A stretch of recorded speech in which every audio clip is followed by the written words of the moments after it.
Just a reminder, I'm Vito Calisi. That's Jonathan Barron.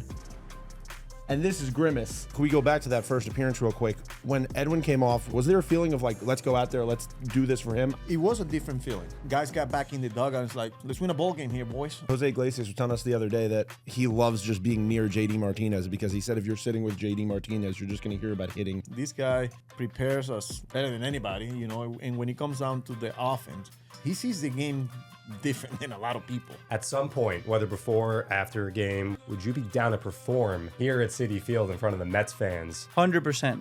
I said it in spring training. I said when we clinch for the playoff, we're gonna throw a huge party for the fans and the players, and we're gonna bring like a country musician. It's gonna be me playing a few songs for the fans and the team. 100% we'll do that. Hey, what's up? It's Vito Calisi and Jonathan Barron, and we're here at Meet at the Apple. We're meeting again with Carlos Mendoza. Carlos, the team is hot right now. How are you feeling? Feeling good. Guys are playing well, getting some victories in a lot of different ways. You know, getting the big hit when we need it. But a lot of people contributing, and it feels like the pitching, the defense, the timely hitting, some good at bat. So it's good to see the boys getting it going here. One guy who's really contributed recently is JD, of course. The first time we interviewed you back in, I think it was late March, we asked you about you giving number 28 to JD and what he was going to give you in return. And what you said was, hey, I just need him to hit some home runs and, you know, win some games for us. Do you think that he's giving his fair share? Keep it going. Okay. That's all I asked, right? And listen, he's a, professional hitter. We all know the impact that he can provide to a team, especially from the offensive side. And we've seen that the past few games, special. And again, here's 28. Hit homers.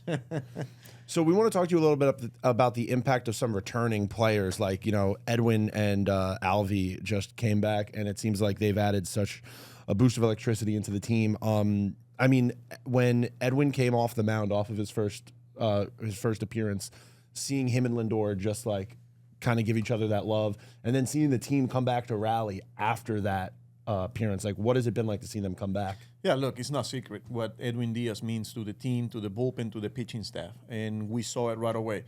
We saw it in May when he struggled, and the team felt it, right? Now he went down. I'm glad he's back now and feeling 100% with a lot of confidence, and we saw it right away. That first outing, he came in, down one, gave us 3 outs, and, you could feel in the dugout. It was a different feeling. And yes, a couple of days ago, whatever that was, getting the save on a one-run game, continue to execute pitches. Look, he's an anchor back there, and everybody in that bullpen can feel it as well. Now guys can concentrate on their specific roles, or, they know that they got the guy ready to go in the ninth when needed. So it's huge to have him back, and it's important for us to continue to play well. Can we go back to that first appearance real quick? When Edwin came off, I just said team was down. They came back. We talked about this on the podcast. It did feel like there was kind of that feeling of, Edwin just got us 1, 2, 3. Let's go out there. Was there a feeling of like, let's go out there, let's do this for him? Obviously, you want to win every game, but just that extra feeling of like, like one of our guys is out there, let's lift him up. It was a different feeling. Guys got back in the dugout, and it's like, all right, let's win a ball game here, boys, and put together some good at bats, and we ended up winning the game. But yeah, I think I can recall the first inning Edwin pitched in spring training after missing the whole year, and everybody was just so anxious to see him in action on the main field back in spring training, and it was pretty much the same feeling. Okay, we got our guy back, and it was good to see and get results. Yeah, you could also feel it in the stands. There's such a love affair between Edwin and the fans. Like, when he's coming through that bullpen gate, it is just different. It's special, and that's really not the case with so many other players in sports, the way that he just elicits such excitement from a fan base. How about the bullpen in general? So good, 4th best bullpen ERA in the month of June. Guys like Sean Reed-Foley, guys like Daniel Nunez, who has been a godsend for you. Talk about just the bullpen and the great performance of recent. Yeah, I think it starts with Edwin Díaz. Sure. That's where it starts, right? When they know they got the guy back there ready to go in the ninth, I think it takes a little bit of, their shoulders, right? But you mentioned Reed-Foley. in the way he's been throwing the ball. But Nunez, man, what an impact. This is a guy that takes the ball all the time, can give you multiple innings, which is huge. And the stuff is electric. He's not afraid. He's going to go right after people.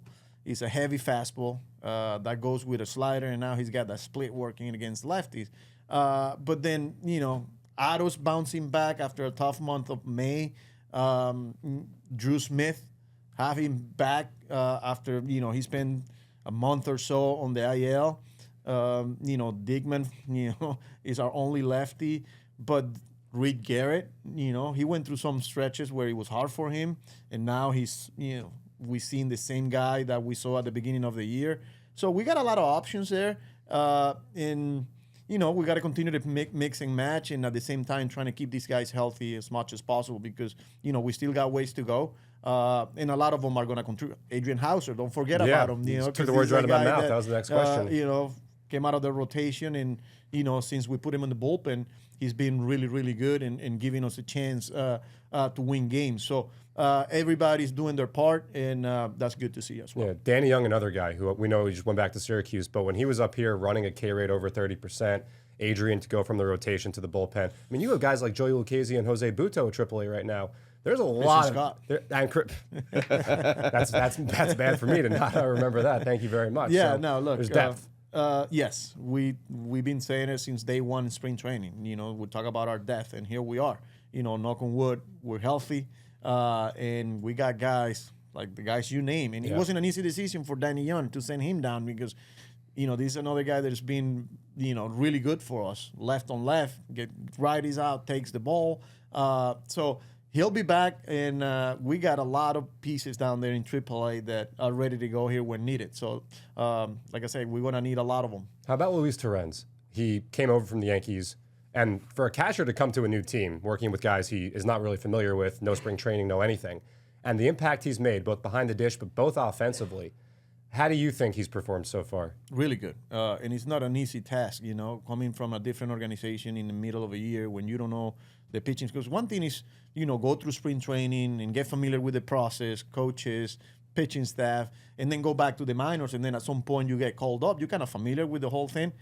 He's coming, from a totally different organization now, and he's got to learn a new pitching staff, a new system on the fly. And credit to him because he's been really, really good handling the pitching staff. He's been clutch. He's been throwing runners out. He's got a really good arm. He's got a lot of energy. I like how the way he's playing. I like how he's, the leadership that he's taking. Him with Alvi now that he's back. It's good to see Louis. Obviously, I know him since he got to professional baseball. Right. But yeah, it's good to see him out here contributing and helping us win baseball games. So you have a relationship with Louis, and then there's a bunch of guys on this team who have a relationship with each other that goes back. I mean, one of those things we talked to Jose Iglesias about this the other day, his relationship with JD Martinez. You see JD's relationship with Mark Vientos. You see Iglesias' relationship with Vientos. What is it like to be the skipper, but watching these players and how they interact with each other and some of that mentorship that you get to see with young guys like Vientos with other players? Yeah, it's awesome. Having guys with that type of experience and that are willing to share their experiences and guide some of these young players and even some of our established players here, how to prepare, what to look for in certain situations at some point, at any point in the game. Iglesias and JD, they go way back. And, obviously we talked about the other day, I think, about Iglesias' journey to get back to the big leagues. And for him to be here and just making an impact, not only on the field, but in the locker room. With guys like Vientos and, a lot of people in there. JD and how much he talks about hitting and, the offensive side of things. And Lindor since day one, So we got a lot of guys there that, care about each other and they want to continue to push each other. And, it's a really good room there. And I'm proud to be a part of it. Yeah, Jose Iglesias was telling us the other day that he loves just being near JD Martinez because he said if you're sitting with JD Martinez, you're just going to hear about hitting, you're going to get input, and you're going to hear that tactic from him. Yeah, 100%. This guy prepares us better than anybody. And when it comes down to the offense, he sees the game different than a lot of people, which is a really good thing, But he's usually, careful when he needs to say something, when he needs to back off, because at the end of the day, he's got to prepare himself too. And you're going to get 100% from him. And yeah, he's always special when you have the luxury to have a guy like that in your lineup and he's ready to go day in and day out. So we said the pitching's cooking, bullpen, the defense, the hitting. Couple series won on this homestand. You guys are going on the road soon, Texas, Wrigley Field. What are your thoughts on the upcoming road trip here? Yeah, look, we'll continue to play good teams. Texas just won a World Series, They did. right? They got a really good team as well. Go and play the Cubs. Yeah, I like where we are. We'll be ready to go. Looking forward for those series. And Wrigley Field, such a special place for any baseball fan or a baseball manager. What are some of your favorite visiting stadiums to go to? Of course, Citi Field is the best, but what are some other places you enjoy Citi being Field, at? number one, right? Yeah. I like all of them. Every one of them is unique, whether it's the city, where it's the stadium, the tradition, the ballpark, clubhouse, the food. Every place is unique. I enjoy going to a lot of different places, and I'm really looking forward, not only Texas, but now Wrigley Field. The Citi Field experience over this homestand, we've added some elements. What do you think about when there's a pitching change from the other team, the new light show and having fans be a part of it and take out their lights to kind of help rattle the opposing pitcher in any way they can help? Yeah, I love it. And not only what he does to the opposing pitcher, but what he does to us in the dugout. Like, all right. Oh, the guys are noticing? Oh yeah, of course. Good. Hear that? Yeah. So we feel it. The fans feel it as well. And as an opposing team, you go to Citi Field and we're getting trouble here. It could get ugly. So nice going there. Yeah, thank you. So it's a collaborative effort. Hopefully we see that a lot. That Yeah. means we're getting a rally going. There's a lot of pitching changes for the other team. I like that. That's right. So could you look into that camera and you could tell fans when they come to the stadium, get ready to take those lights out? Yeah, be ready with those cell phones, and turn it on. How about the fans? I mean, packing out the ballpark this weekend, staking out the rain delay on Friday, Marlins series. What's your message to the fans other than get those flashlights on? No, they're the best. Just continue to support us. I know it's been hard, but we're here to put a really good product to go out and compete. The guys are, they care, and we feel it, So it was good to see it this homestand that the guys were right there with us, and yeah, we got to win games, and but it's nice to have the fan base right there supporting you. Well, thank you so much for joining us. You can listen to Meet at the Apple on Apple, Spotify, wherever you get your podcasts. We're available on the Mets YouTube page as well. And Mendy, we'll see you when you get back, man. All right, man. Happy Thanks. Father's Day, Happy Mendy. Father's Day. Happy Father's to everyone. That was our interview with Carlos Mendoza. Just a reminder, I'm Vito Calisi. That's Jonathan Barron. And this is Grimace. And the boys are 5-0 in the Grimace era. You got to do a Grimace counter, please. I've fielded so many questions before we started, just like walking out of the control room, coming down here. I was asked how many times Vito's going to say the word Grimace in this episode. I was like, you know what? That's a good question. Can I ask who said that? I can't. Let me guess. Yeah. Let me guess. Is it somebody who wears glasses? That was a game of Guess Who. Well, I don't want to say anybody's name. If he has blue eyes, it's only 4 people. It was crazy that Guess Who only had 4 people with blue eyes. No, I don't think so. No. Interesting. No. Interesting. Anyway, we're at 2 Grimaces, right? Was it? Mentions of Grimace. Not really. It was the same thing. Sure. Yeah. You're really being a downer on it right now. No, I'm not. Also, so if you're a fan and you're having fun with the Grimace era, just understand that was a pretty negative comment. So No, just direct all negative comments that way. No, it was not. I just said we should have a Grimace counter. You said it more than me now. That's fine. I'm adding to it. Who said it? It doesn't matter who said it, but what matters is that this is unbelievable. This has been a fun week. This is one of the most fun weeks in Mets baseball I can remember. And it's not just what's happening on the field, it's what's happening off the field. The fans are just having a great time. Twitter is a blast every night. JD Martinez is just having the week of his life right now. And we're going to get into all of that on this episode because a big focus of this episode is going to be the top 5 moments of Mets Padres. But just, man, it's been a freaking whirlwind of a week, and I almost cursed. You did. Good job not. Yeah, I mean, you guys just heard the Carlos Mendoza interview. a lot of what Carlos said to us in that interview, and also the last time we chatted with him, last homestand, has been sort of prophecy. You know, he told us about the closed door team meeting that was held, and the guys just continuing to go through their process and continuing to do the right things and sticking with it and showing up every day with a positive, upbeat attitude. And a lot of the additions that came over, namely Luis Torrens and Jose Iglesias, and the impact that those guys have made. And you know what? I think that, Vito, you and I should kind of take a little bit of a victory lap here. And look, we get the team is 33 and 37 right now, 2 games out of a wild card spot, I believe. But there were a lot of people. You listen to sports talk radio in this town. You listen to other podcasts. You read Twitter. You have your, water cooler conversations with people, whatever, your Mets discourse. The sky was falling. Everything was terrible. Sell everything off. This year sucks. And you and I continue to try to preach, and people say, oh, you're just saying that. It's state media. You got to say that. No, we don't have to say anything.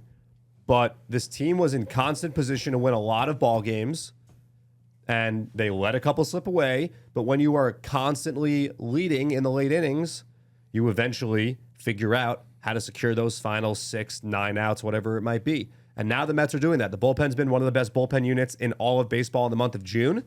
June has been incredible. June is usually the month where it goes off the rails, and it's been a completely different June. We're already 2 games above last year's June. Yeah. We're only in the beginning of the month. We're 2 games above last game's June. And last game's June was that was what killed the team last year. Oh, yeah. Last June was bad, and they were finding ways to lose left and right. But with this team, all the games that they've lost that have been heartbreakers, they've made up for those with the games that they've won that have been exhilarating. Like, oh my God, I can't believe they pulled those games out. OMG. So, OMG, there you go. But yeah, it's a good lineup. The starting rotation, which we talked about, Mendy, you guys just heard that. There's so much depth there to the point where Adrian Hauser is not in the rotation. He's being used out of the bullpen, very effective in the bullpen. Yeah. You got the 3 guys I mentioned. Well, I mentioned 2. Mendy corrected me on 1. There was an error of omission. Christian Scott being the last one. But Jose Butto, Christian Scott, Joey Lucchesi, I'll take it one step further. Dom Hamill and Mike Vassell are both guys who are going to pitch in this league eventually. There's a lot of depth. And this is a pretty deep team. We said it in April that, it's just a team that's much better than its record. And baseball, the beauty of it with so many games, water finds its level. And when you're a good team over time, the good things wind up falling into place for you. And this is a good team. And right now, the good things are falling into place for the New York Mets. Yeah, just the way some weeks everything can go wrong, it feels like everything's going right this week. And, you just got to hope that they can continue that course. And as bad as you felt a week and a half ago, how can you not feel amazing right now? So why don't we jump right in? Top 5 moments of Mets Padres. Number 5, Francisco Lindor's leadoff home run. Francisco Lindor, we saw it last year. After his daughter was born, was on fire. This year, we're starting a day early. Yeah, Francisco and I talked about that in spring training. We both had daughters born on the same day, so happy birthday, Amapola. And happy Father's Day to John. Oh, thank you. Second Father's Day. Yeah. This was a thing last year. Everybody thought it was hilarious that John got to have a Father's Day before his wife, which was just a hilarious circumstance to be in. I did. No, it was a much different situation, though. Last year, the baby was not really doing much. Now she's doing a whole lot, so I appreciate that. But yeah, Francisco, he's been inferno. He's been great. And that home run today, and why we have it on this list, there were so many great moments from this series, was because the injection of energy and the reminder, this lineup is really, really tough to try to navigate for an opposing pitcher. After Tyler McGill allows a run in the first inning, gets the first 2 batters, Padres string a couple walks and hits together, Mets go down 1-0. You're looking for the sweep. You want to end the homestand on a high note, and you go down 1-0. The crowd gets a little bit more quiet, immediate offense right off the bat. Against, by the way, a really good pitcher in Dylan Cease, who's having a great year, and the Mets gave him all sorts of trouble today. The Mets have been walking a lot. You saw yesterday the patience they showed with Adam Mazer, who, kind of beat himself. But that's the thing. You got to let a pitcher beat themselves. But for Lindor to answer back immediately, the Mets had a couple big answer back innings. They also did it in the 8th inning. You want to talk about nervous energy and tightening up a little bit, if you know what I mean. In the 8th inning, when the Padres cut the deficit to just 1, everyone is thinking the same thing. And the Mets come back and they blow the Padres out of the water again. And that's our number 4 moment of the week. That comeback in the 8th inning. So many times you go into a game, not comeback, but just being able to answer back. Being able to stop the bleeding before it got out of hand, keep that deficit at 1, and then you just extend on that in the bottom of the 8th. That's a feeling that I feel like we haven't had, and in the last few weeks, we haven't had that out of this stretch. And it's all part of that stretch we've gotten from the depth being added in. People like Francisco Alvarez being added into the lineup, Torrens being brought into this team, and like just being a shot of energy and being able to come in and hit a home run in a situation like that. Like it's just, yeah, man, that 8th inning, that was a hold on to your butts moment for a second. But that's a team and that's a dugout that is confident in itself and knows that it can compete and can take a punch and punch right back. You know, Mike Tyson says everyone's got a plan until they get punched in the face. Yeah. This team has proven over and over and over and over again that they can take a punch and punch back and get themselves back up off the mat. And that's what Luis Torrens did by hitting that home run. Once again, you feel, okay, we got this. We're good. We're cruising to victory here. We're about to sweep this weekend series. We're about to go 5-1 on this homestand. And then after that, you know, it's still a 2-run game. That's not out of reach at all. And then the Mets continue to add on. Pete Alonso has a 2-run single. Brandon Nimmo had another big day for Brandon Nimmo, big couple days for Brandon Nimmo. Harrison Bader had a double that drove in a run. Jeff McNeil doubled there in the 8th inning. So it was just an onslaught. Did you get to hear any of Brandon Nimmo's conversation with Pat McCarthy postgame? I did not. I heard it as I was getting ready to come downstairs, but you know, Brandon was saying how like having a guy like JD in the lineup like changes everything for Brandon, because then Brandon's getting harder pitches because, you know, he has that protection in the lineup. Yeah. I mean, like, you're not going to give Brandon Nimmo anything when you have JD Martinez right there as well. So Brandon talks about that. He also talked about how like important it is for this team for Pete Alonso to do well. 100%. And I was going to say, when we kind of started here, we were just doing some opening thoughts. What's most exciting to me about what's happening right now is the Mets are having different guys contribute. They're not leaning on just one guy. And I know JD Martinez was certainly at the forefront this weekend with him getting on base in 10 consecutive plate appearances. We'll talk a little bit about that. Of course, he had the 2 home runs on Saturday. Those are the 2 big blows. But on Sunday, Pete Alonso drives in 5 runs. Brandon Nimmo had a big day yesterday. Both those guys had scuffled a little bit. On Sunday, huge days. Alonso had a double in the 8th inning on Saturday. Francisco Lindor has been tearing it up. We mentioned Luis Torrens, 3 homers. He's 7 for 22 with 4 extra base hits.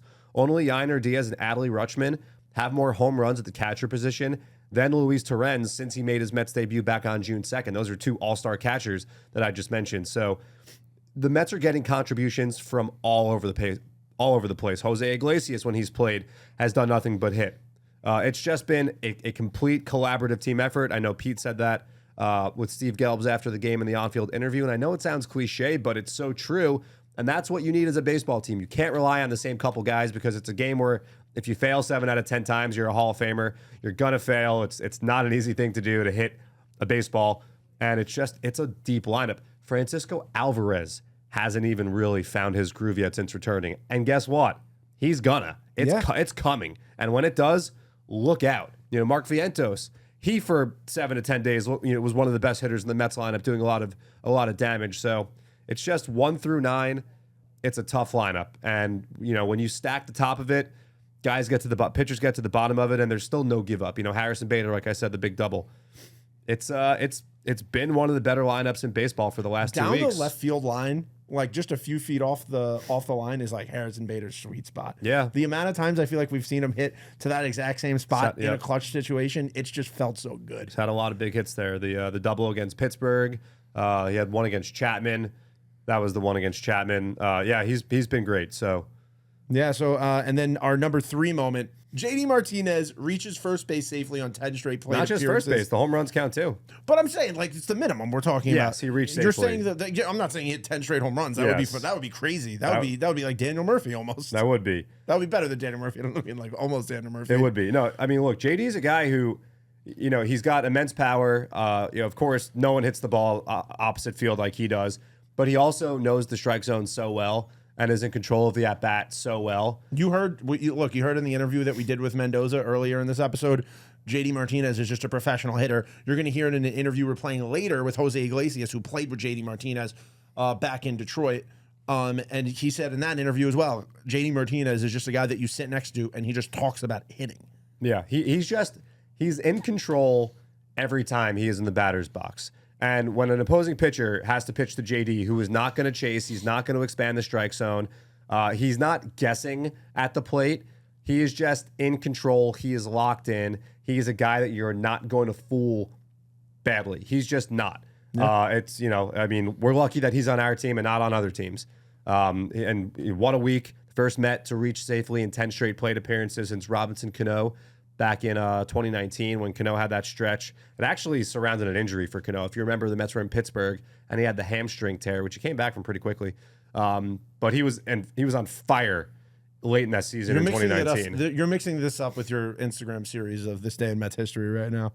No. But if he had gotten to 11, John Olerud in 98. Your favorite. I think that's the Met record, actually, reaching safely in 11 straight plate appearances. Your favorite. And it looked like he was going to reach safely there today. Yeah, he had a 2-ball count in that last at-bat. But, everyone you talk to tells you about JD, professional, all the buzzwords about just a no-nonsense guy. He's here to play baseball. He's here to hit. He's here to try to win. He said when the Mets acquired him, he's addicted to the postseason, all of that. And, what a weekend for JD Martinez just getting it done.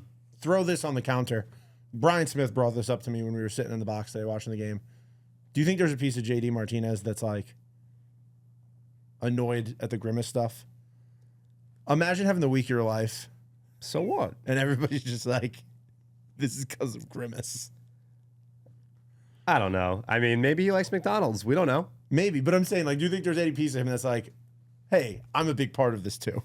I think that JD Martinez and his 321 career home runs. By the way, I was very wrong on the last episode when I totally guessed. Actually, I wasn't that close. I wasn't that. What was far the number up. you said? I said 4. He's gonna hit 400. But he hasn't gotten there quite yet. But he have his 321. Do I think he's sitting up at night mad at Grimace shaking his fist? No. He's won a World Series title in his career. So I think he's cool. But you don't think there's any... You know what? Never mind. You don't want to have fun banter right now. You're just like, nope, let's move on. No, I don't think that he's too worried about it. I don't think... Did I say that Grimace is looking for the DH spot? It could be. You don't know. He had the glove. He's got the equipment. Well, the glove is the one thing a DH doesn't need. That's true. It's literally the only... Way to go, John. Way to be. All right, let's move on to number 2. Edwin strikes out Cronenworth in Friday's game. We talked about this with Mendy. The energy that Edwin Díaz brings to this Mets team is unmatched, especially when Edwin Díaz is good. We saw that moment where Edwin had his first appearance. He stepped off the mound. You saw him and Lindor. You saw Lindor go right up to him. You saw him just have a clean 1-2-3 inning this week. Just Edwin Díaz is a difference maker. And seeing him get that strikeout versus Cronenworth, how can you not make that number 2? That in particular, we saw him dominate against the Marlins on Thursday, like you mentioned. But that inning where the tying run was on third base, and a single, a measly, innocent enough single would have tied the game. A wild pitch, various things. You guys know how a run could have scored there. That's how runs work. He walked the tightrope there, and for him to bend and not break and still get Cronenworth and put that game to bed, and he hit 100, a true 100. That for me was a massive sign that Edwin Díaz is fullback. The first appearance was, it was 1-2-3, bottom of the Marlins order. Mets were losing. It wasn't the highest of leverage situations. This game, the Mets did what they had to do to get those 2 runs, courtesy of JD Martinez. Sean Manaea pitched well. The rest of the bullpen bridged the gap to Edwin. Runner gets on. Critical moment late in the game there, and he got the job done. And that was massive. For the Mets to get the first of this 3-game series, it set the table for the weekend. If you guys were here on Saturday, we did a little segment breaking down Edwin and his kind of before and after. Whiff rates are up. His velocities on both his four-seamer and his slider are way up. And it seems like he's comfortable throwing both of them at any time. It didn't seem like that before he went on the injured list. So, like Mendy said, for Edwin Díaz to be back at the back end of that bullpen, it changes everything. When the Mets lost Edwin Díaz last year, you felt the bullpen get so immensely shorter. David Robertson, who was a great 8th inning guy, now you had to use him in the 9th inning, and everything along the way, it just changes everything. It's like, a stack of bricks or whatever. You take one out. Jenga. Thank you. And Jenga with Senga. Or I think you were saying House of Cards. House of Cards. Something. I'm really bad with expressions. House of Cards is the... House of Cards is what you say because if you pull out one of the cards, everything falls. Right. Jenga, it's actually that's the whole point of the game. It's kind of the same thing, Jenga and the House of Cards. No, but in Jenga, the whole point of the game is pulling out the bricks. Right. But yeah, his presence back there is so important. And for the Mets to be able to, just know that he's going to be that lockdown guy at the back end of the bullpen, or whenever Mendy wants to use him. There might be a big situation like we saw in LA back in April when you were there. Mendy put him in the 8th inning because that was a critical spot and probably the highest leverage spot of the game. That was a big thing Edwin was used for in 2022. That's right. 2022, Edwin was constantly used in the 8th inning for that middle of the lineup, heart of the lineup, when it was like, okay, this is where the win is going to really, this is where the save is really going to count. Like, you might only get the save count, you might only get the stat of a save for the 9th inning for the 1, 2, 3, but like, there were moments in 2022 where it was like, I think Dodgers specifically, right? Yeah. Dodgers specifically, he was brought out for the 8th inning because it was like, that's where you need him. Yeah, man, and it's like you said, like losing Edwin last year, you lose that piece of the bullpen and you're losing your like linchpin, you're losing your corner piece. This year, we've lost some pretty important pieces, but it's different, like losing Brooks Raley. Last year, like Brooks Raley was a saving grace for this team after Edwin went down. And this year he was looking like he was going to be that as well. Yeah, no, that was a big loss. That was a tough loss. But other guys have stepped up. How about Sean Reed Foley? No one is talking enough about Sean Reed Foley. Let's talk about everything from his music. Boom, boom, boom, boom, boom, boom. Stop. Boom, boom, boom, boom. Those are musical notes. It doesn't matter. No, man, it's the song. It's dangerous. But Sean Reed dangerous. Foley. The room is going to ignite on fire. No, the YouTube will take our video down. Take it. Come take it, YouTube. Don't say that. Should I not challenge YouTube? Wait till you see what the algorithm does to you now to punish you. Sorry, YouTube. There you go. That's better. You got to. I love you, YouTube.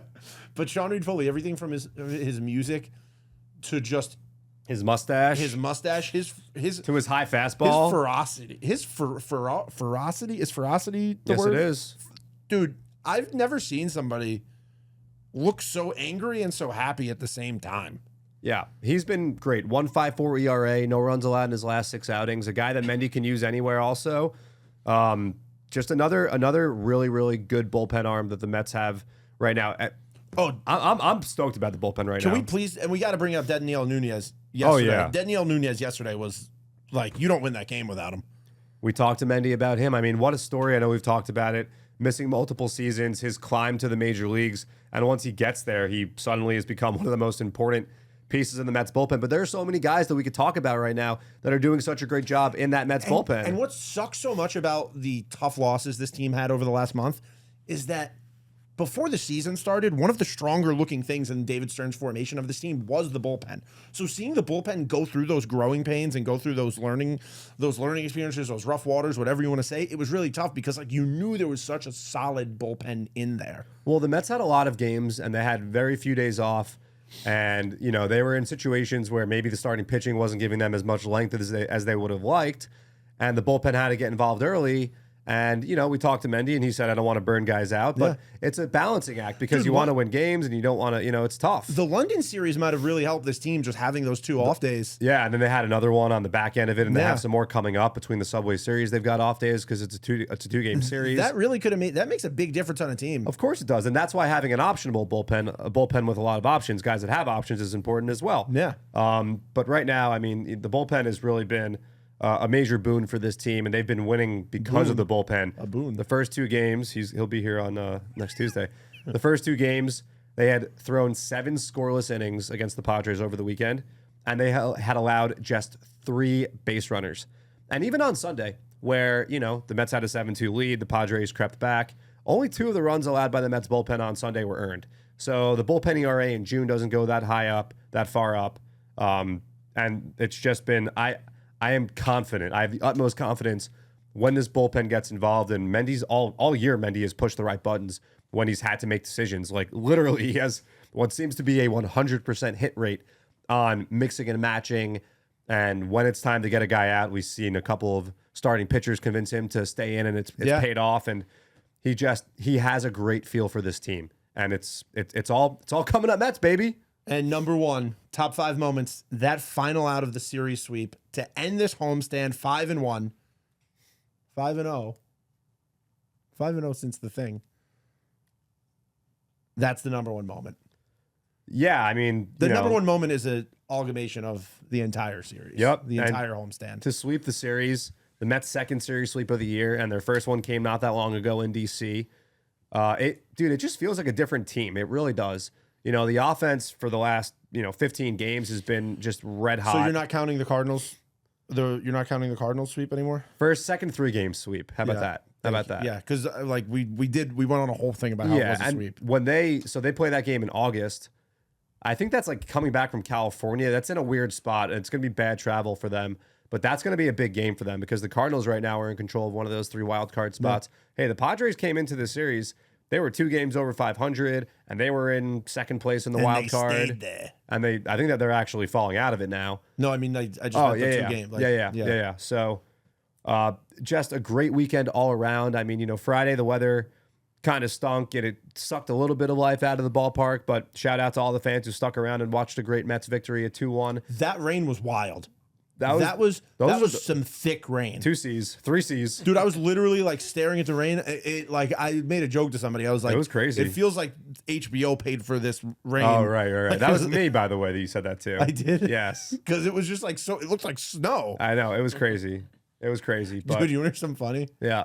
Gray's Papaya, the hot dog place on 72nd. I was walking by it and they also had the banners up. But for House of Dragons. For House of Dragons, but like it looks so much different on a baseball stadium than a hot dog place. That's funny. That's out of place. No, it's smart because Gray's Papaya is gets lines around the corner. It's a famous spot. So it's a good spot to It's advertise. a really good spot to have it. It was just funny to go from seeing it on the outside of Citi Field, majestic Citi gigantic, Field, yeah. and then inside of a hot dog, Yeah. a famous hot dog spot. But they still have the spot in the West Village, or that's gone. I don't know if That was the original, I think. No, dude, it's a whole thing. Oh, there's God, a here we whole. go, yeah. There's Gray's Papaya. There's Papaya King. There's But it was Gray's Papaya was down Gray's there Papaya. by West 4th. Well, Gray's Papaya in 72nd is that's the famous one. A ton of movies have been filmed there. If you've seen Down to Earth with Chris Rock, that's the scene where he's singing along to the rap music, and then the guy comes over and beats him up. Love Down to Earth. Great flick. John, I haven't had a hot dog in a while. Have you seen Down to Earth with Chris Rock, John? Have I seen Down to Earth with Chris Rock, John? No, I have not. I have not. Give it a but- watch. Give it a watch. I had to ask. I have not. But All right, why don't we move on? Talk about the starting pitching from this past series. Sean Manaea, one of our favorite guys. Sean Manaea, I couldn't see what it was. He had his face painted. it said today. dad. It said dad. Yeah. Cool. I was Yeah. down there today. I didn't get to talk to him. I gave him. We did our fist bump, but I didn't get to see. So it says dad. That's cool. Well, Sean Manaea, in his last 7 starts, only 8 walks in his last 7 starts.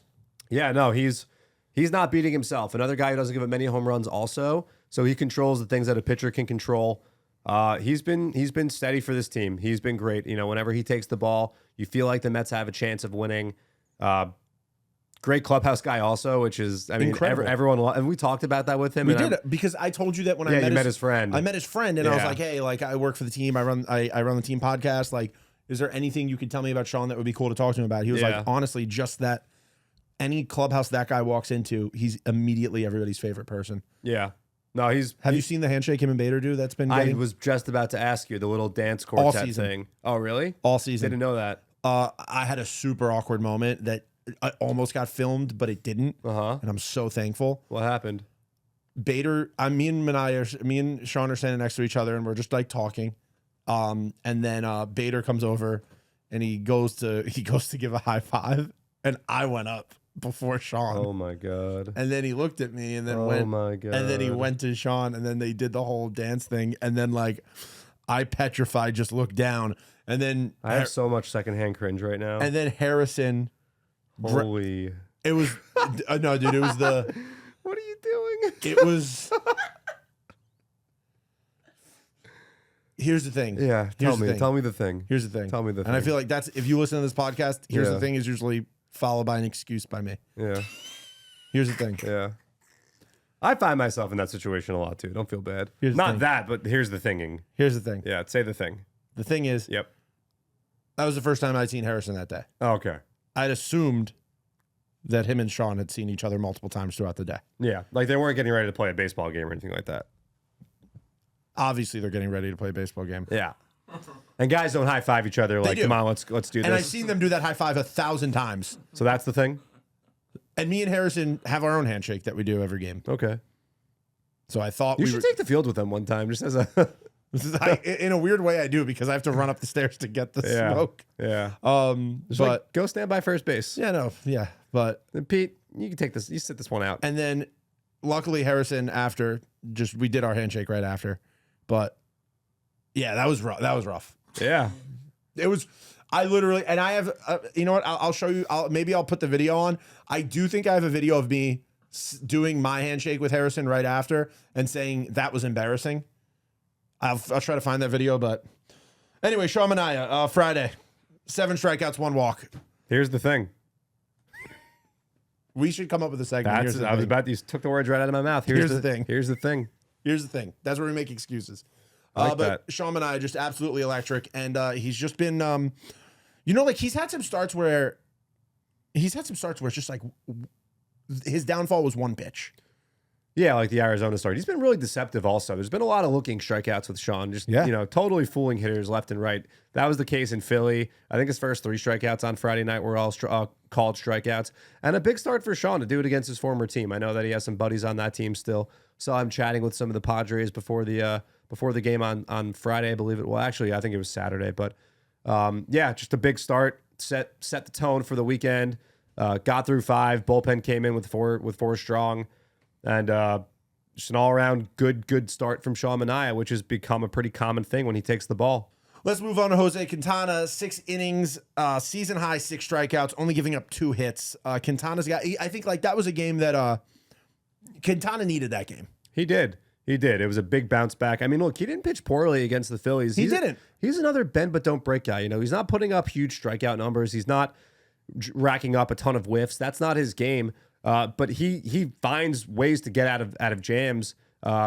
3 double plays induced in the last 2 games, 2 against Philly and then 1 yesterday. There wasn't much traffic yesterday. I mean, he gave up the 2 hits, like you said, the 6 strikeouts. He pretty much cruised, but it was a big start for Jose. I'm sure it felt really good for him to get the W, the first City Connect win for the Mets. For him to bounce back, do it in front of the fans here at Citi Field, it was a big win. And for him to go 6, that was also nice. Let the bullpen after on Friday night having to complete 4 innings, gave them only 3 innings to cover. So that was really big. Great job by Jose Quintana. And the final pitcher of this series, Tyler McGill, pitched the way his energy on the mound. His name is Big Drip because the story is that it's not like Big Drip like clothes, it's Big Drip like personality. That's what Tyler McGill has said. Yes. And like, if you just looked at his face between every pitch, if you were just shown pictures of just the face he makes after every pitch, you would not assume that this was a man pitching in a Major League Baseball game. He just looks so like... No, he's cathartic, but that's so great. Calm, so cathartic. It's a good thing. Yeah, it's a great thing. It's somebody who's just able to keep level energy. And for the second start in a row, Tyler McGill, the pitch mix is insane. 6 different pitches thrown. 6 different types of pitches thrown in this game. Right, and he had at least 1 swing and miss with all of them. He's one of 10 guys this year, Vito, that has thrown at least 7 different pitch types 10 plus times. There aren't that many guys in baseball. I know I mentioned this last time. I went and I looked. Only 10 pitchers in baseball have that deep of a repertoire as Ty Lore, who will throw a pitch in any count. The splitter has been an absolute weapon. Dude, he's like Grand Theft Auto, where you just have that weapons thing on, like, you're just able to somehow have like a pocket full of 8 different weapons on you. Yeah, he got stronger as the day went on. Yeah. Earlier in the game, he was a little wild, and then he settled in. At one point, he had retired 7 straight, I think. Couple quick innings there. He's been really, really good since he came back. 12 whiffs today after having 17 in his last start. Those are eye-popping numbers. I mean, that's what I love to see, is that he is just fooling hitters, beating hitters. The 4-seamer sitting 95, 96. The splitter, the cutter. It's just, he throws the kitchen sink at you, and it's really, really hard to go up there when you're an opposing hitter trying to figure out what he's going to do next. So great outing. A great job by the pitching staff this weekend. And you know what I was about to say, dude? Kodai Senga's been throwing. He has been. I mean, you can't have too much starting pitching, right? No. You can't. But we'll say it again. Adrian Hauser in the bullpen, a guy that could be a starting pitcher in this rotation.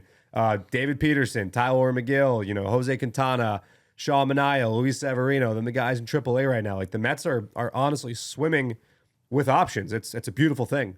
100%. I mean, like, it's just, it's really fun to think is going to happen and what this team's going to look like when Kodai Senga finally makes his return, because it's starting to really feel like it's not too far away. I believe he's been pitching. I think some fans have seen him throw live, because I know during the cricket watch party, some fans were able to catch a glimpse at him. Oh, really? Yeah. That's funny. That's funny. Well, why don't we talk about Luis Torrens, who we spoke about with Mendy in that meeting, but in that meeting. It was a meeting in a way, with cameras rolling and microphones. That's true. Everything's a meeting, isn't it? Yeah. But Luis Torrens, a guy traded for cash considerations. Yeah, I mean, look, when the Mets made those moves, you talk about winning at the margins and you talk about maximizing your 26-man roster and how important that is. And right now we're seeing that because everyone on this team plays a role and everyone brings something. And this is a very versatile team, and the Mets often have the platoon advantage.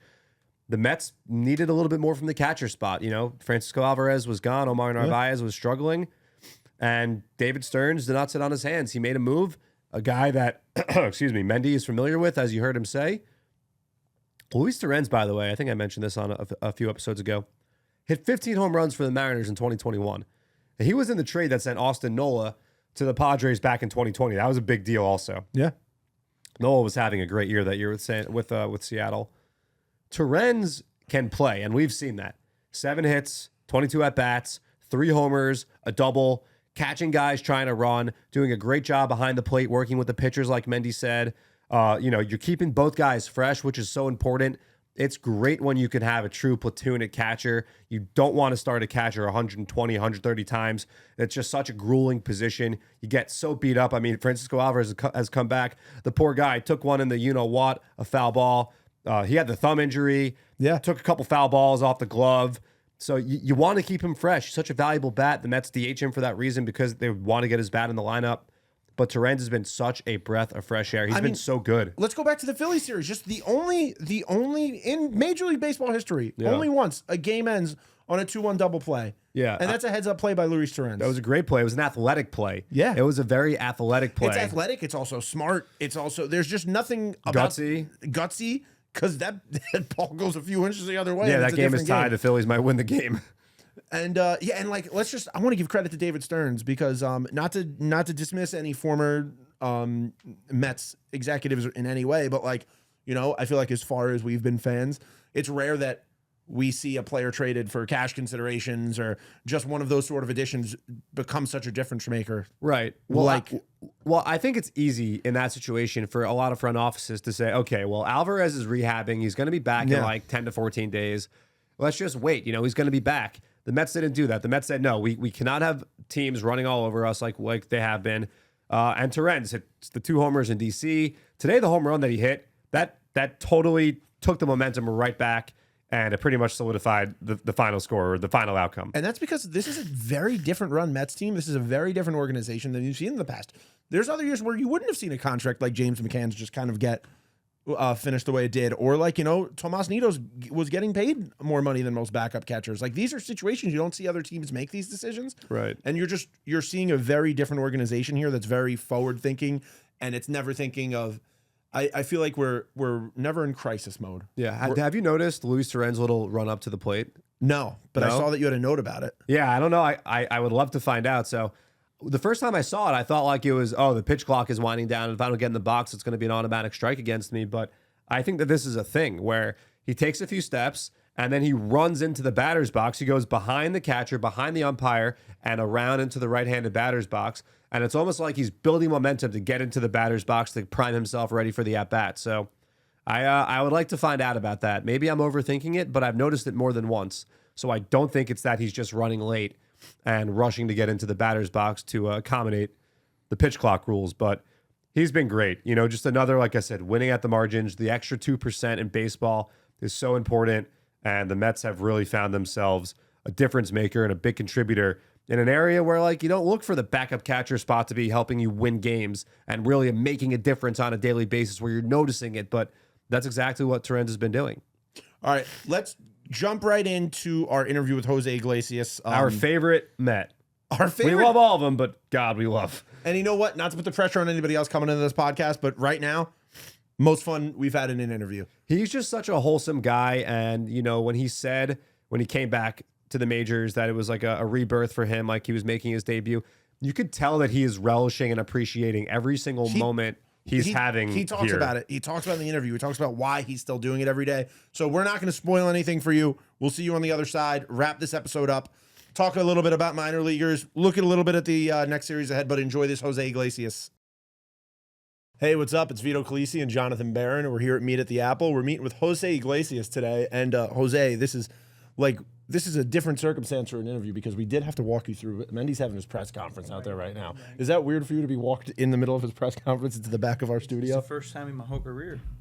I just walked in through the manager's press conference. That was pretty cool. Did you want to ask a question? No, I was cool. I'm fine. Well, we've got plenty of questions for you. I mean, dude, we've been waiting to talk to you for a while. It's been so refreshing, so much fun to see you, the energy that you've injected into this team since you got here. I want to go back to your Mets debut. You picked up your first Mets hit that night, and you had the baseball, and you gave it a big smooch. What was going through your mind and just the energy throughout the entire day? It was a big deal. It was a big deal for me, for my family. Coming back to the big leagues after a year and a half or almost 2 years being away from the big leagues, and a lot of hard work, a lot of sacrifice being made on and off the field.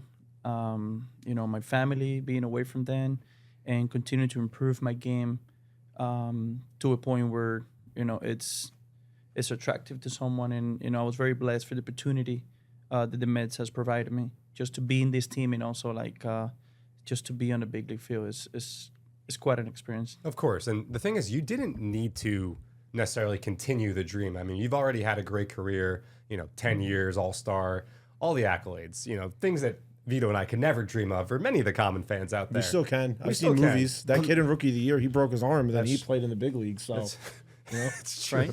Right? But you stuck with it, and you're back here in the bigs. Why did you stick with it? Well, I got baseball left on me. I really do. I feel really good, and been talking to a few players that already away from the game, and they regret not to continue to play to some degree. And I was like, it's not gonna be me. I'm gonna keep fighting into the end because I feel really good, physically and mentally and experience-wise. I think I'm in a great position in my career, and I'm like, I'm not leaving this field behind, and I'm not gonna look back 10 years from now, and then say why I didn't continue. There is stuff to get better. It's always room to improve, and I was in that path. I was like, I gotta get better, and I'm gonna work as hard as I can, and I'm gonna get back to the big leagues, and I'm gonna prove I'm ready. It's awesome. now, a guy that you've played with before who's on the Mets is JD Martinez, and it seems like you guys just hopped right back into being buddies. What's that relationship like, and how was it to reunite here with the Mets? No, it was great. I'm glad to have Flacco here, and I'm glad to be next to him. We always talking about hitting. He's a big hitting, talkative guy, and I'm just there to support him. And as I'm not in the lineup, I'm always on him to make sure he's in the right place. Yesterday was so much fun, right? We were talking about the gather and all this stuff. He likes to talk about hitting, and I'm just next to him to support him that way. So we know on and off the field. We played a long time ago. I see JD on and off. I mean, it's quite an experience being next to him and support him each and every day. Now, in the celebration, we saw that you guys hugged it out. You held him for a little long there. Did you kiss him on the cheek during the celebration? I don't know. I would. There's some speculation on social media. There was one fan who broke down a video, had a clip, Gotta be. slowed it down, rewound it, played it forward. I couldn't tell. It was very tough to see, but I mean, we're not blaming you. It was a huge moment. Man, First career walk-off. it's a first career walk-off. I'm not admitting the kiss, but it's Okay. a first career Making that walk-off, and it was a special moment for the team. Right? yeah. It was the guy was throwing a no-hitter into the sixth. Yes. And, ending the game like that, it was so cool. And especially for him who's been hitting the ball in the warning track all game long, all series long. So it's good to see the ball, flying over the fence, and especially at such that situation. A huge home run. I don't know if you've noticed this. You definitely noticed this. Did he notice this? Well, no. So What is on it? that home run, we played a different song. We played Mama Said Knock You Out into the Mets victory song back in the New York groove. But for all the other home runs that have been hit here at Citi Field since you made your team debut, OMG, your new hit single, has been playing. And I know the fellas, they sent it up to our DJ Razor. Yeah, and for man. every home run, we've been hearing it. Yeah, it's quite an experience, man. I got goosebumps. Like, the guys loves the energy, and we played that song in the clubhouse after every W. Really? Every time, You guys are we vibing do, out to we it do. after We vibe wins? in the clubhouse. The love guy that. loves that, man, and it's quite a spectacular, quite an experience for me. Did you ask them to push it up the flagpole of like, hey, can we get my song playing, or did You they know just what? say? The interesting part is like they did it on their own, man. Yeah, I that's didn't nice. say a word, and they were like, "We want that song." They loved it. It's just it's organic, it's natural, and they love it. They love it. You are such a clubhouse guy. I mean, even when we got back from spring training, we did a bunch of interviews in spring training, and Bobby Clemens, the head of our creative department here, asked us. He was like, "You guys got an interview with Jose Iglesias, right?" And we were like, "No, we didn't get a chance to." And he was like, "You guys missed out." He was like, "He was one of the most fun guys we had at the tent the entire time. Everybody we spoke to was saying such great things about you." How important is it to you to bring that energy to a clubhouse? It's just who I am, and it's what this great organization has bring. We have a clubhouse full of great human beings, and that kind of helps a lot. We have Lindor. What a great example for us. The guy who's playing hard every single day is a role model on and off the field. Nemo. I can go on and on and on. We have great human beings, and I'm just very blessed to be there. And put the Mets uniform each and every day, and just be a teammate and play for this great organization. I'm very blessed. Now let's talk a little bit about your music career. Let's talk about it. How long have you been singing for and making music? Oh, I've been singing all my life. It's just I think my daddy was he has a band back in the day in Cuba, and he passed away. And I'm like, you know what? I gotta put this outside. I gotta keep it for him. And then that's what I decided to become public as an artist. And I loved it, man. I loved it. I really enjoyed it. I think music lives in all of us. We all like music. And it was a perfect timing, the stage of my career and in general. And I was ready. And then we'll make a decision to become an artist as well. And it's awesome. It's so unique. And we got to speak with French Montana earlier and G-Eazy earlier in the season. We had them on the podcast. And Busta Rhymes. Super cool. And there is an intersection. We talked about this with them. Sports and music, an intersection. And a lot of times athletes want to be musicians and musicians want to be athletes. And then there's Jose Iglesias, and you not only are doing both, but you're super talented at both. And that is so rare. So it's just so cool to see. And by the way, OMG, I'm not just blowing smoke here. It's a great song. It's a great song for a big moment too. It's fun. It gets people dancing. It's upbeat. The music video's fire. Let me ask you this. I told you I had a pitch for you. I'm going to throw two things out there. First, when you come up to the plate, if we played a snippet of the music video as you were coming up to the plate, what do you think about that? I think that would be cool. I think that would be cool. So you're down with that? It's not going to throw you off? I think that would be cool. I was talking maybe after a hit or a double, kind of like a celebration. Oh, yeah. I like that too better. Okay. I don't want to keep it. I want to get my job done and then we'll celebrate. I like that. Before you ask your big question, I brought this up to Mendy. Do you know you're not the first Met to walk out to their own music? I know Jose Reyes did it too. Yeah. Right? Yeah. Melasa did it too. Would you guys collaborate together? We will, for sure. If he's down, That would be sick. that would be cool. All right, now here's the big one. And if you're not down, let me know, but I think this could be fun. At some point, whether before or after a game, we got to figure it out. We got to figure out the timing. It's got to be right. Would you be down to perform here at Citi Field in front of the Mets fans? 100%. I said it in spring training. I said when we clinch for the playoff, we're gonna throw a huge party for the fans and the players, and we're gonna bring a country musician. It's gonna be me playing a few songs for the fans and the team. 100% will do that. It will be a privilege. You heard it there. See, I've been talking about this, trying to make this happen. We're in the production world, we're content guys. And when you joined the club, I was like, man, we got to get this going. And you've been crushing it. I was like, yes, this is gonna happen. The momentum's building. Jose right there said he's down, so we're looking forward to that. Absolutely. That and the Jose connection we could do, Jose Reyes, Jose Iglesias, like that. You guys could perform together, bring two generations of Mets fans together. That's pretty cool. It's a unique. I think, and the reason, one of the most, why I love music is what's the message behind, what people going through different stages of their life, whether it's emotional, whether it's sad or happy. And I think music is a great way to get to those people and get to us at the moment. And, a song can change your life, and songs can change your state of mind, can change your vibe, can change your decision. So, and that's what I like about the music is the meaning behind. It's every song has a different energy.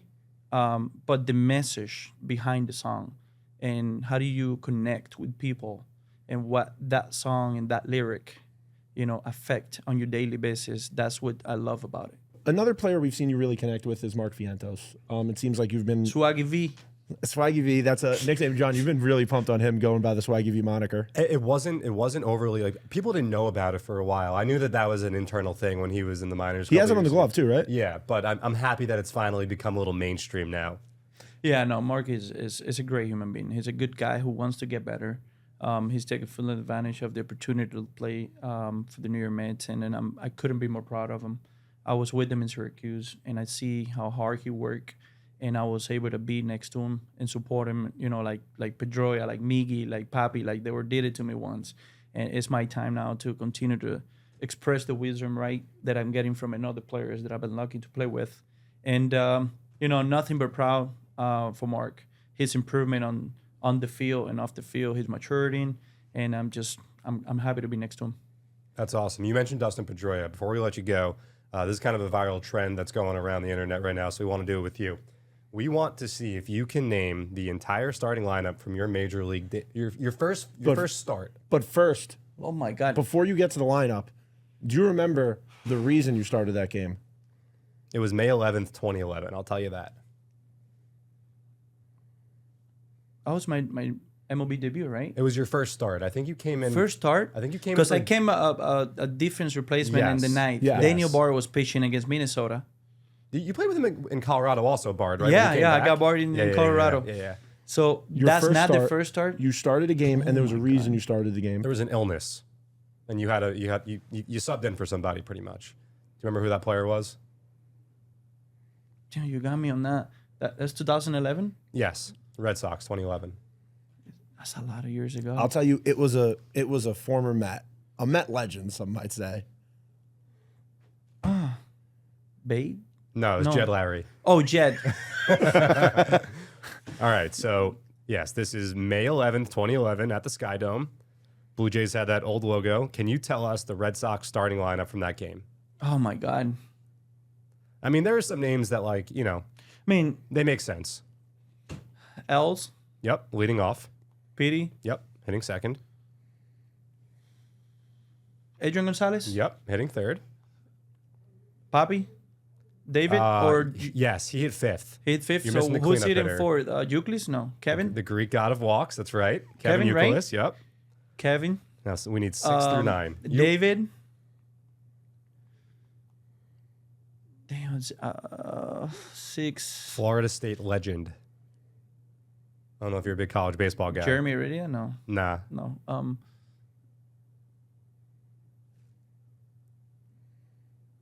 Gotta help me with this. Jerry Talamacchia? No. He was in the lineup. Jerry's He like hit later, eighth. right? He caught. He cut- hit eighth. So now you're missing. You were ninth. You hit I ninth hit that 9. day. So I'm missing 7. 7 and 8. 7 and 8. No, 6 and 7. Sorry. 6 and 7. So who will hit behind Papi? So I'll give you a clue. They got Adrian Gonzalez. There was another big acquisition that offseason. Cece, Carlos Crawford. That's Carl Crawford. That's Yep, correct. We got Cece and Yep. Adrian that off season. Isn't it crazy that Justin's coming now also? What? I know, right? And then I'm missing one, right? Yes. And it's it 6? The 6 hitter. He played Similar, right field. similar name to a teammate of yours now. That's right. Same name as a teammate you have right now. Same Initials. initials. JD Drew, JD Drew. the prospect. That's right. He was. JD Drew. Can you tell us who What started? a lineup, huh? Can you tell us who started that game? Really racking your brain here. Wow. Who was our staff? It was Tim. Rest in peace. He pitched that day Tim. out of the bullpen. Lester. A different L. Lucky. Yes. John got Lucky. it. Yes, man. That's good. You did pretty well. Man, it was, I mean, this was a long time ago. I'm surprised. I remember I was so nervous. It was a big deal. How old I was at the time. That was Take a look. 2011. Yeah, 2011. I'll tell you right now. You were 21 years old and 123 days. And then look at that lineup, man. It was a privilege being around those guys. So last question we'll ask before we get you over to BP. Can you kind of tell us we just went over that lineup and that was your first start. Could you tell us the feeling of that start versus your first start here? It is tough. It's tough to say. This one is pretty special too. They're both special. Oh no, not like versus. I just mean like the feeling of like, you know, because you said It was like you made your it was like you debut made your again. debut Right. again. It's very similar. Like it's different, but it's so similar. Like it's obviously is your first big league experience is a privilege, but also everything I've been through. You know, being 2 years away from the big leagues, working to get back and do it. It has a different taste. It really did. And I'm just blessed, man. I'm just blessed to get back here. I enjoyed every single minute of it. It's, you know, it's a privilege. It's a privilege. I'm very humbled to be with the New York Mets and be back in the big leagues. Well, 13 years later, you're still doing it. The longevity. I mean, talking about those names, and now you're out there with guys like DJ Stewart, JD Martinez, Brandon Nimmo, Pete Alonso. Dude, tip of the cap to you. Awesome. We love the energy. Keep it up. It's so much fun watching you out there. Thank you, guys. Thank you for having me here. And you can listen to Meet at the Apple on Apple, Spotify, wherever you get your podcasts. And while you're on Apple or Spotify, go check out Jose Iglesias' Yeah, music. where can fans get the music? Give us a plug. What's up? Give us a plug. Where can they find your music? What do you want? It's in all platforms like Jose Iglesias Candelita. That's my nickname, and you can go to Spotify, my YouTube channel. So go ahead and support Candelita. I love you guys. Give us Candelita. Give us 2 other songs people should go check out. Well, we have No Voy a Volver is with Lenier. He's a big Cuban artist, and as we speak at 5:00, I have a special song releasing.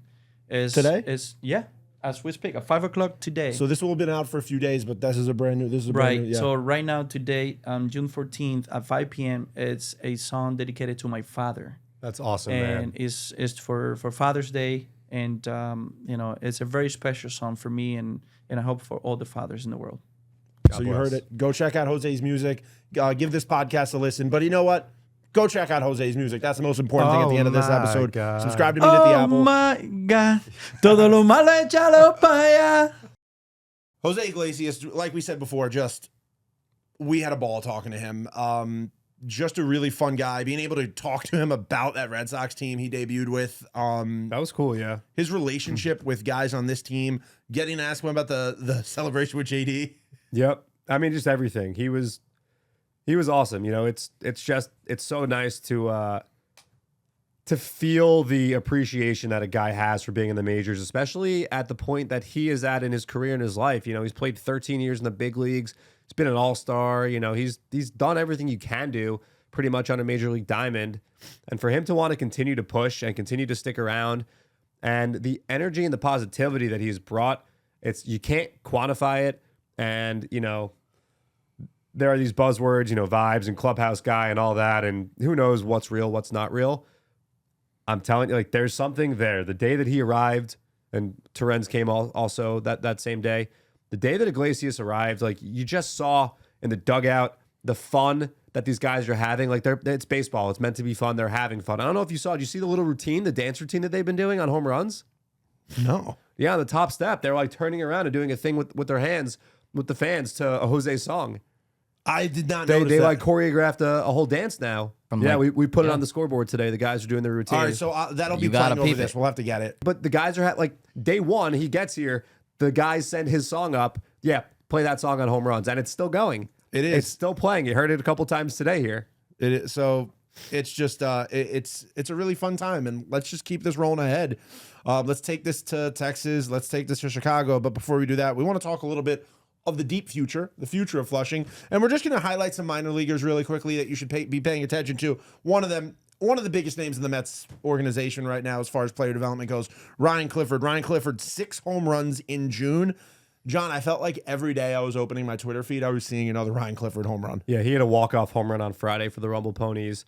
He's just been a beast, and he's still only 20 years old, which is the best part about it. For him to be 20 in that league, dominating, doing what he's doing is so impressive.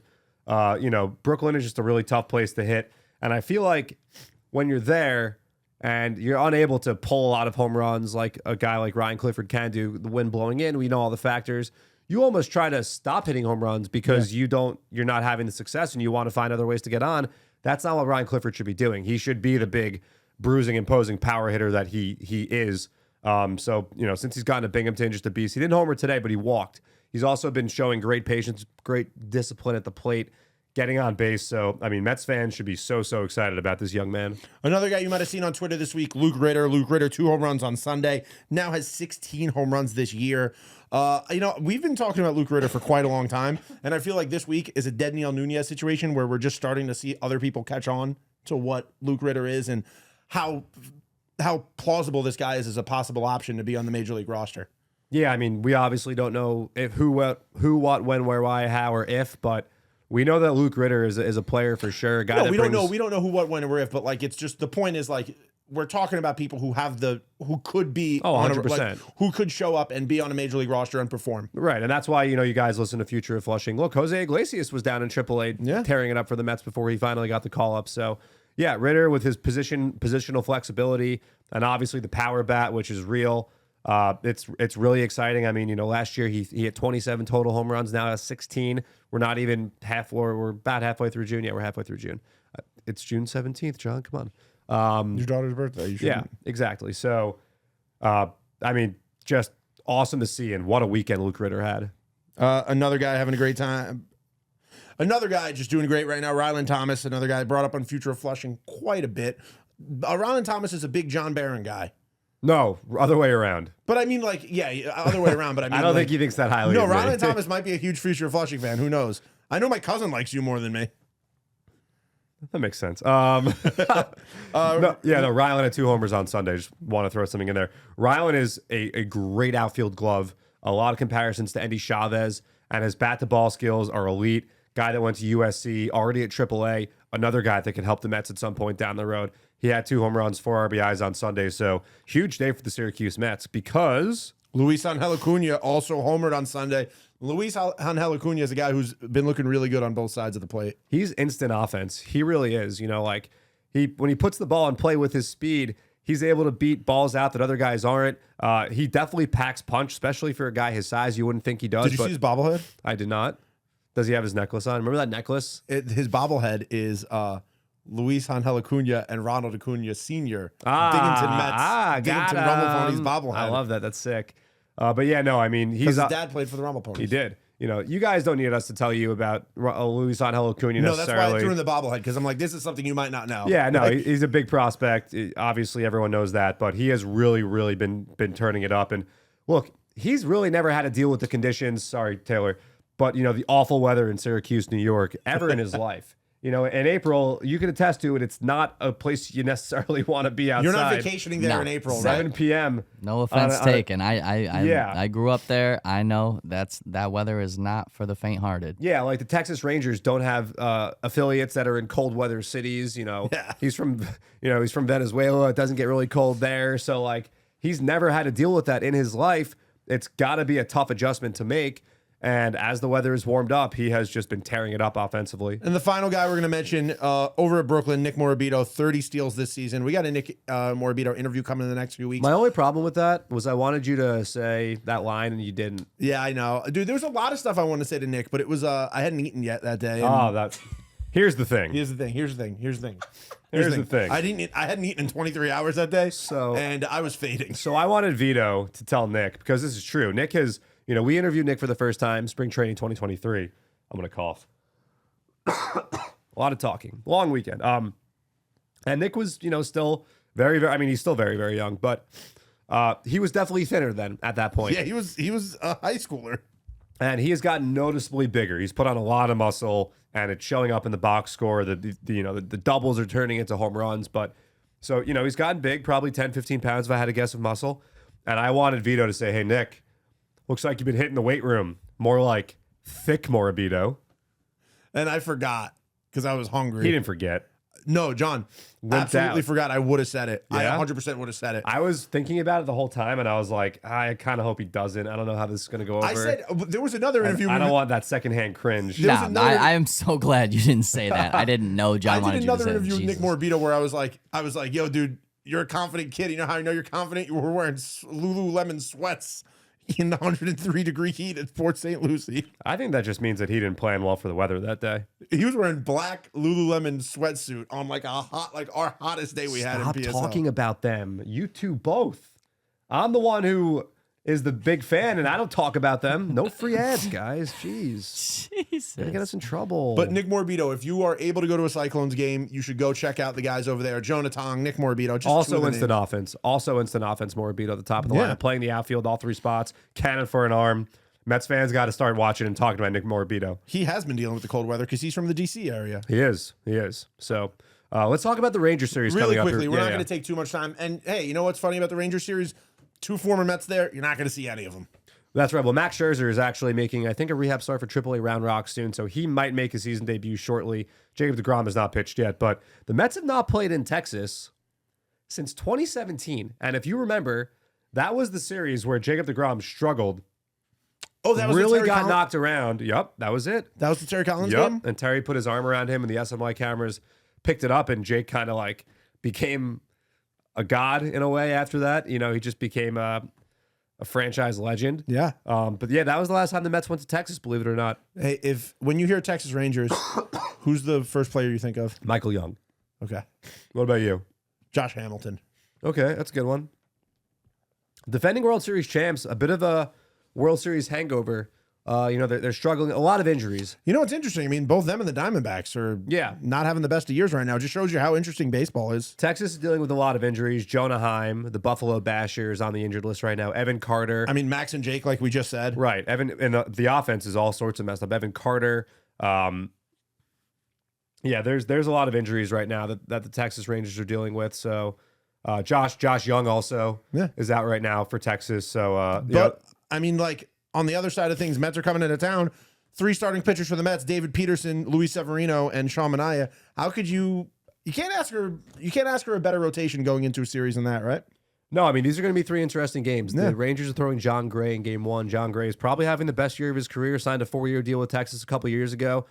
Second or third overall pick back in, I think, 2010 by the Colorado Rockies out of Oklahoma. So he's been great. The Mets will be up. That'll be a challenge for the Mets, but we've seen them beat some other good pitchers recently. You got Sevy game 2, and Sevy's absolutely looked like an all-star to me. Something we actually asked him in our interview with him at spring training. Yeah, what he's gonna wear. That's right. What he's gonna wear to the All-Star game. That's right. We did. And by the way, the All-Star game's in Texas, so he could be making a return trip pretty soon. He can scout the weather and make sure he's dressed appropriately. Yes, they do have a roof there in Texas. They need one.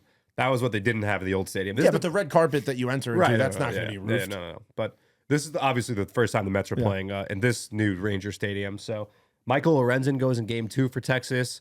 Was with the Phillies last year through the no-hitter after the Phillies acquired him at the trade deadline.